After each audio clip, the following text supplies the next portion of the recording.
Hello, this is Dan Ferrisi, Editor-in-Chief with Commercial Integrator and host of the AV Plus podcast, welcoming you to AV Plus, the podcast for the commercial AV integration industry. I'm especially excited about this week's podcast because we're talking to two real luminaries in the industry, two leaders among women in our industry, and the topic is the Rosie Riveters fundraiser, and in general, the idea of attracting more girls, more young women into the STEM world, and by extension of that, hopefully, into our industry family. It should be a great conversation. We hope to really illuminate this topic. It's all coming to you right now on AV+.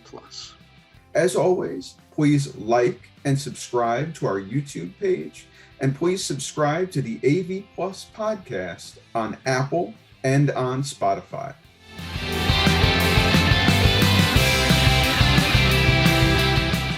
This podcast is sponsored by ViewSonic. With 35 years of display expertise, ViewSonic offers a wide range of workplace solutions, including direct view LED video walls for lobbies and auditoriums, large format displays for conference rooms and training rooms, interactive displays for small meeting spaces, and executive monitors for homes and offices. Check out the link in the show notes to learn more. Really excited to be joined today by Erica Carroll, who is Senior Manager, Product Training and Adoption with Mersive, as well as Jennifer Goodyer, who is Sales Manager with RTSales, Inc. Erica, Jennifer, thank you so much for joining me today and being on AV+. Thanks, Dan, for having us. So as I said in the beginning, we're going to be talking about the Rosie Riveters fundraiser, how people can contribute to that, the good work that Rosie Riveters is doing. But before we get into the specifics of that, knowing that both you, Erica, and you, Jennifer, are leaders in the industry, do try to raise your voices and amplify important causes, not just do your day job, so to speak, but actually better the industry as a whole and use your platform to try to be a force for good. Can you talk a little bit, both of you respectively, about why you want to leverage your status as an industry leader to try to change things and make them better? Why is it not enough to just quote unquote do our day jobs? Why should we be looking beyond that? I'll speak to that.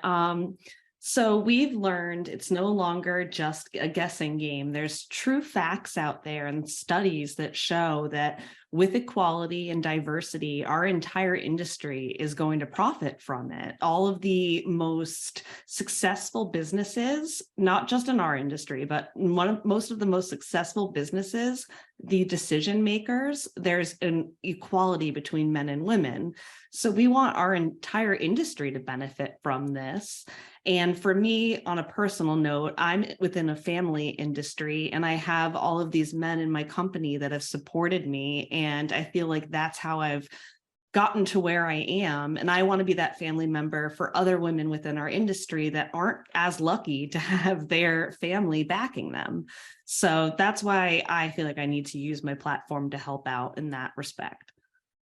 So for me, we've worked on the Women's Council for a long time, and we've worked with AVIXA and the AVIXA Foundation, and we've already recognized all of these problems that we're trying to fix, but there hasn't been a lot of action behind it. And when Jen and I met for the first time, we had a conversation about, yeah, this is great. We're empowering women. We can host these networking events, but what else can we do? And what is an actual, a thing that actually moves that needle? And I mean, I always love a good passion project. I've had multiples of them in the past. And getting together with Jen and figuring out that we can really impact our industry by partnering with Rosie Riveters and making sure that we're taking actionable steps forward makes the most sense to use my leverage, my tenure, my own platform in the AV industry. And those actionable steps are so important. To pick up a little bit on what you were saying, Jennifer, I think we all do share a collective responsibility, not just to make sure that our industry is sustainable and has a pipeline of talent coming to populate us into the future, but also that it reflects the industries that we serve, reflects the end users that we serve in terms of demographics, in terms of race, in terms of all the different metrics. We have a responsibility, I think, as members of the industry, especially ones with a relatively high profile, to find a way to make us even better and to make us more optimized for a very diverse, a very heterogeneous society that's going to expect commercial AV practitioners to recognize the diversity of viewpoints and needs and life experiences that society brings to the table. And I think that's something that may have been overlooked for quite a while, that idea that different life experiences and different personal stories actually do affect in very real ways the work that we do. But I give kudos to you, Jennifer, you, Erica, and everyone you work with on the council, et cetera, for, I think, raising our collective consciousness to that.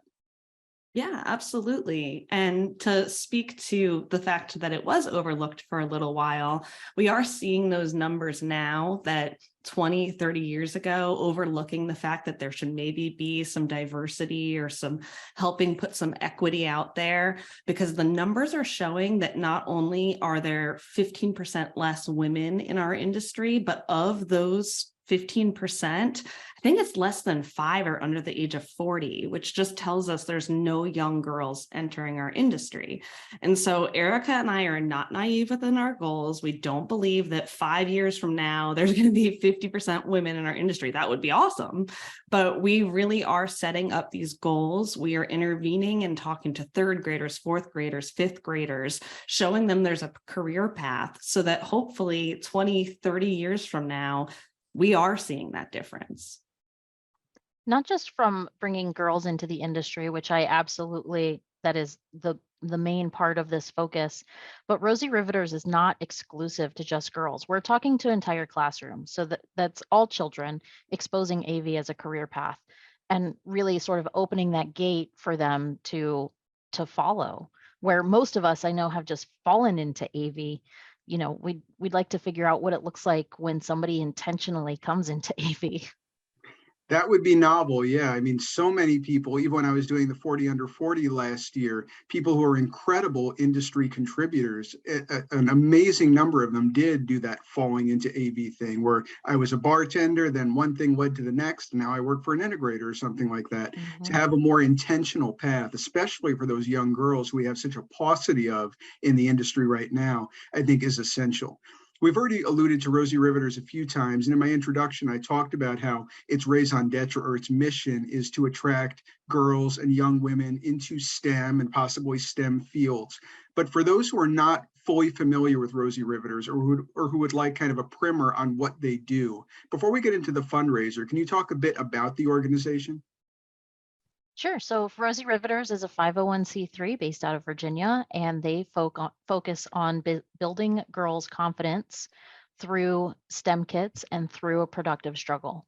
So 2 parts to it. Number 1 is giving them the confidence to actually get through the problem and figure it out and feel that pride and confidence once they've reached the end. But the second part of it is the actual project itself, which allows them to think differently and use their problem solving skills in a STEM related field, whether that's technology or whether it's, last year it was a binary coding kit, is specifically what we built to introduce that computers speak a different language, which eventually would lead to programming for our industry. But Rosie Riveters is there to intervene at those, the very special ages from 3rd to 5th grade, and even beyond that into middle school and high school, to be able to follow them and help guide them in any way if they want to go into a STEM career. Is that 3rd to 5th grade time frame meaningful in a particular way? Like, is that a point when you can really spur a child's interest and get them on a track so that they will be interested in and explore STEM as they continue to develop on their learning journey? Yes. And there's actually an interesting study that Erica had shared with me that shows that around that 6-year-old, 7-year-old age, girls begin to lose their confidence. And before, when they're about the age of 5, if they're asked to draw a doctor, they will draw her as a female because they're a female. It just comes natural to them. But when they get over that age, because of the way society and their confidence is developing, they almost always draw that doctor as a man now. So we really are getting to them at an age where a lot of times when they're doing these projects, they say, this isn't fair, this is hard, this is difficult. And for boys, they've been taught just to push through that. And we're showing girls that you're going to have a productive struggle and you're going to build your confidence because you can do this. That's absolutely wonderful to hear, and to recognize that there is a window within which you can reach these girls and not allow the systemic or the societal prejudices and stereotypes to so suffuse their mind that they do draw a doctor only as a male or a pilot only as a male. That there is a point when you can intercede and prevent that, or at least mitigate that, is really powerful. So tell me a bit about this fundraiser. I know that there are lofty goals this year, and I hope to be able to facilitate making those goals attainable. But tell me about the fundraiser, what it entails, and what you're aiming to do. So last year, we started with a goal of $5,000 just to support our own city as local leaders in the AVIXA Women's Council. And that $5,000 would be able to allow us to purchase all of the supplies to build binary coding kits, and then we're able to deliver them to a school locally. We blew that out of the water last year. The AV industry showed up in a huge way, and we are forever grateful because we were actually able to go into 5 cities, and we raised over $30,000. So what that means for us this year is that's our base point. We are trying to raise $30,000 this year. Our stretch goal will be 50,000, but we need that 30,000 to be able to re-engage with those local schools and those kids so that we don't just send them a pamphlet once and they get to read about AV and then it's just done. We want to go back into those schools. We want to re-engage with them. We want to provide more value, a new kit, and get in front of them again as the AV industry to continue that conversation. I want to give you kudos, especially on last year, though. If your goal originally had been 5,000 and you attained 30,000, a 6 times multiple on the original goal, that must have been very affirming to you both and to all of those involved in the Rosie the Riveters fundraiser, because it must have made it clear to you that even if for many, many years, the idea of equity and the idea of diversity in our industry was not really talked about or was not at the forefront of people's minds verbally, that people are starting to really recognize that it's in some sense an existential crisis that we have so few women in our industry, that we do still have so much homogeneity in our industry. Was it affirming to you to see that 6 times multiple on your goal? Oh, definitely. We at first, so the first couple of weeks we started it, we were just sitting at $700, which was mostly Erica and I's donations at first, but that was before we had really started promoting it and everything. And so for a moment there, we were second guessing ourselves, going, are we the only ones that feel this way? And then when corporate sponsors and title sponsors just started flowing in, we almost couldn't keep up with how much people were reaching out to us. We realized we are not the only ones that feel this way, and we are not the only ones that want to see change. So it was absolutely affirming. So if people want to step up for this fundraiser, make sure we attain that $30,000 goal and perhaps even touch that $50,000 reach goal, what would be the best way that they could do that right now? The easiest way to get involved is through avgives.com. That's AV, audiovisual, gives.com. So you'll have a link straight to the GoFundMe, and there's also a tab that says get involved.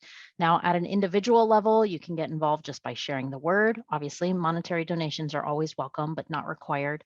And companies can get involved. Again, monetary donations are welcome, but not required. But for companies, you can get involved by hosting events. We're going to have these packing parties. And if you want to get involved and share your event space with us, or even just a cafeteria, it doesn't specifically need to be an event space. We need locations to be able to build these kits.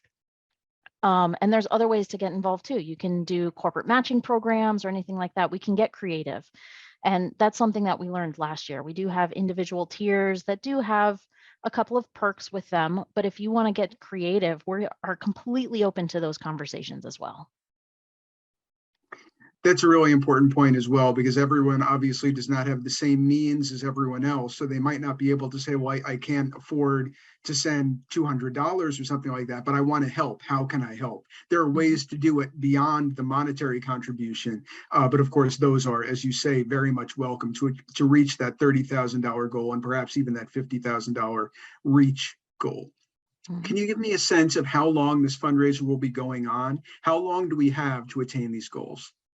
So that's going to be through Infocom. It's what we did last year, and we found success with it. And obviously, there's a lot of buzz around Infocom.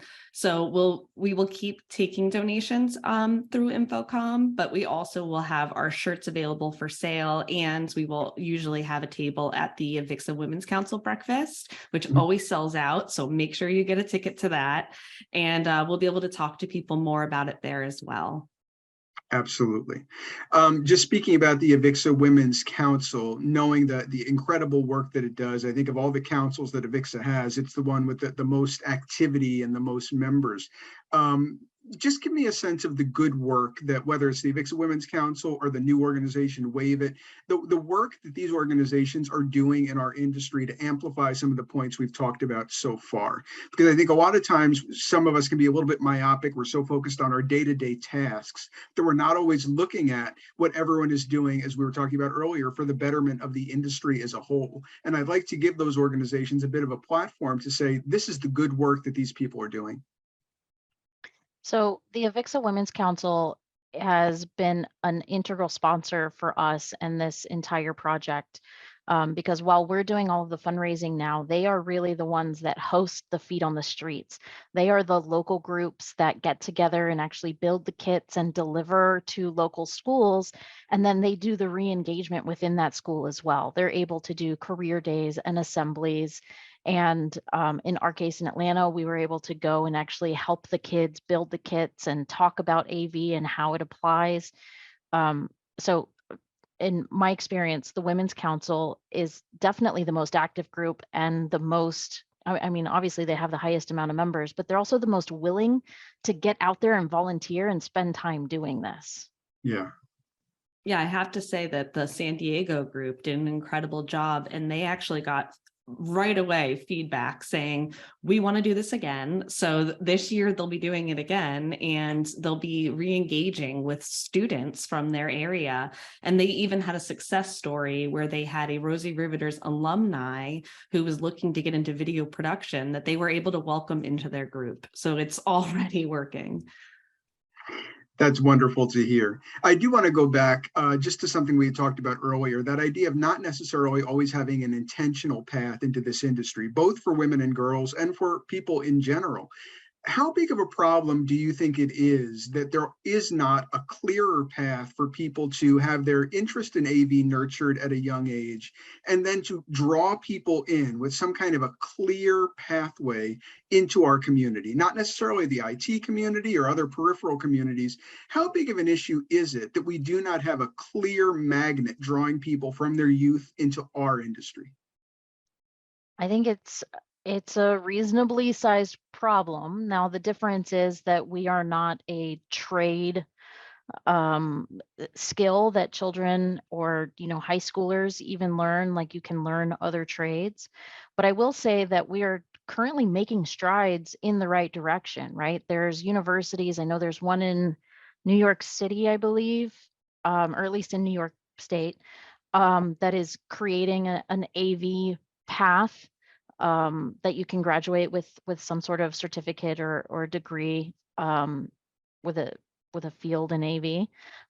But there's other organizations that are doing things as well. CEDIA just launched their inaugural course or whatever. I don't know exactly what it is, but it sounds like we are sort of attacking this problem from a few different angles. And I think that looking forward, we are all just laying a great foundation to prime these kids to go into those programs and eventually come into AV intentionally.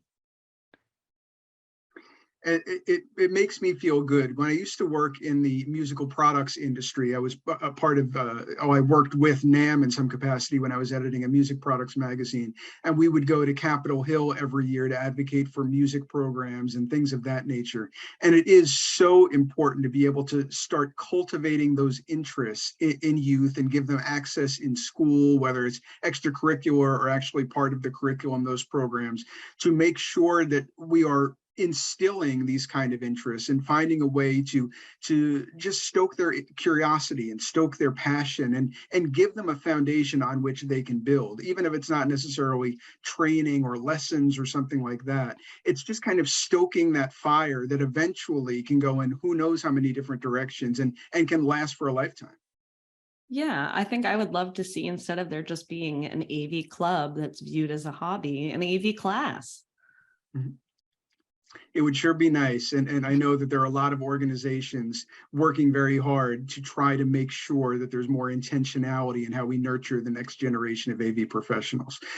Since we have talked a little bit about the disparity of how few women there are in our industry, even now as compared to men, even though the numbers are improved from, say, 10 years ago, I'm just kind of curious for both you, Jennifer, and you, Erica, do you feel like the vibe has changed or the mood has changed at industry events? Do you feel like women are treated with more respect? Do you think your knowledge is more recognized? I mean, you hear so many stories about people who, someone will come to the booth, see a woman there and say, oh, can I speak to him about this? Because there's an assumption that as a woman, you're not going to understand. Is there less of that now, or is there still that kind of pervading misogyny, for lack of a better way of saying it, where there's an assumption that because you're a female, you don't necessarily know as much as a man does?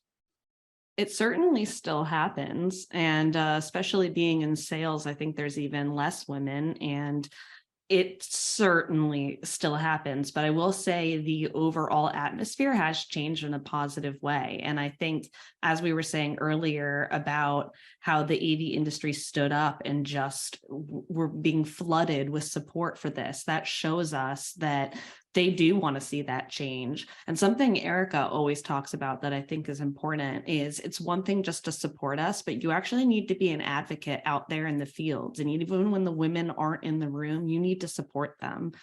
Can you talk more about that, Erica? Because you're so much better at talking about that than I. Yeah, it's really the difference in being an ally and being an advocate. We have a lot of allies. A lot of people say, yes, I support women, and yes, we hire women, and I want to help in any way I can. But actually being an advocate for that person is standing up for them when they're not in the room. It's giving them recognition when they're not in the room. Maybe it's putting them up for awards. Maybe it's introducing them to new opportunities or new connections when they don't know that it's happening. And there's an intentionality that has to happen there, really thinking about your entire network when an opportunity comes up, not just who might be the immediate best fit, but who might offer a different perspective. Yeah. And that difference of perspective is so important. We just recently finished the story with Ifat Chaudhry and Alicia Henley talking about diversity on panels and things of that nature. And it is so important, I think, to recognize that different lived experiences and different career trajectories and different backgrounds and just a different life from mine or from someone else's is going to add nuance, is going to add perspective, is going to add value to panel discussions and conversations. It's why boardrooms, et cetera, always or almost always come up with better decisions when there isn't that groupthink of homogeneity. So I think that's absolutely essential. And I appreciate you drawing the distinction, Erica, between a mere ally, which is good, but it's still an ally versus an advocate, someone who's going to put themselves out there and make sure that they're hopefully making a difference on behalf of those who have been historically marginalized. Is there anything you would like to share, either about the Rosie Riveters fundraiser, about the AVIXA Women's Council, about your own advocacy work and leadership on these scores that we haven't gone over yet? Because if so, I would love to give you a platform to do so. I think the biggest message that I just want to make sure we walk away with is the importance of this re-engagement. We are here to stay. We're going to be doing this event year after year to make sure that we continue to re-engage with these students, with all of these girls. To ultimately, the idea is you can't be what you don't see. And the more that we give them the opportunity to see us standing up in AV with successful careers, rewarding careers, the more apt they are to follow in our footsteps. Yeah, and I'll add to that saying that what we brought up earlier, we really mean, if you have a creative idea of how we could do this better, how you could help, please reach out to us because we are all ears. We know that we're not going to change the industry, just the two of us. So if you want to help and it's not necessarily just finances, please reach out to us. I want to go back to what you said, Erica. You can't be what you don't see. That is such an important message. And knowing that organizations like Rosie Riveters are giving women and girls, young girls and women, an opportunity to look at exemplars of excellence in STEM fields and say, that can be me one day. That can be a path that I can take. It's attainable for me. I can see it. It's so important. I give both Jennifer and you, Erica, a lot of credit for being a leader in this movement. I want to see that $30,000 goal attained, and I hope indeed we get to the $50,000 reach goal. Just as a reminder of how people can go ahead and participate, can you give that web URL one more time? Sure. The website is avgives.com. And the fundraiser goes right through Infocom, so there is time yet, but certainly I would encourage everyone to go over to that site as quickly as possible. And even if you can't afford a monetary donation, there are ways, as Erica said, to help. There are ways to pitch in, to provide resources. And I hope all of us collectively as an AV community can get behind this. But thank you so much, Erica. Thank you so much, Jennifer, for taking time to join me on AV Plus today and share your advocacy with us and our audience. Thanks for having us. So happy to have been joined once again by Erica Carroll, who is Senior Manager, Product Training and Adoption with Mersive, as well as Jennifer Goodyer, who is Sales Manager with RTSales, Inc. My name is Dan Ferrisi, Editor-in-Chief with Commercial Integrator and host of AV Plus, the podcast for the commercial AV integration industry. Please check back on commercialintegrator.com each and every day for more insightful thought leadership content just like this. Until then, have a great day. Thanks.